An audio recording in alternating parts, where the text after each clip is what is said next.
Me debes algo, Will. Que nadie toque mis cartas.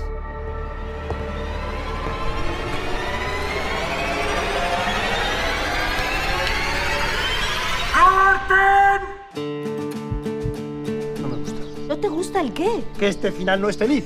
¿Cómo va a ser feliz? Que un tipo mate a otro. Que levante la mano quien quiera que Jackson mate a Wilson.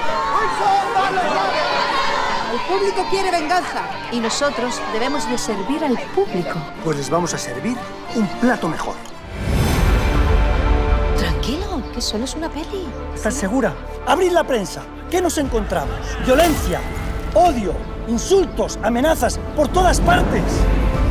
Los terroristas pusieron una bomba en el coche de mi madre y ambas perdimos, mi madre una pierna y un brazo, yo las 2 piernas y 3 dedos. They wanted volunteers to attack London. Soon I had 5 years of bombing achieved.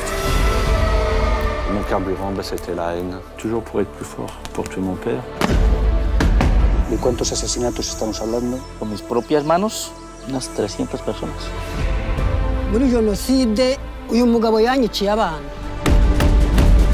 Ojalá fuera una película. Este guión no funciona. Busque una víctima que esté dispuesta a perdonar. Y cambiamos de guión.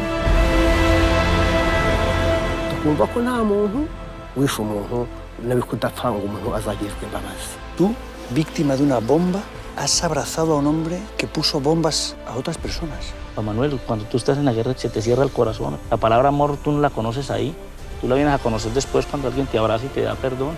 Une sensation extraordinaire. Y es lo que tenemos que rescatar en las familias. El verdadero perdón de acá, de adentro.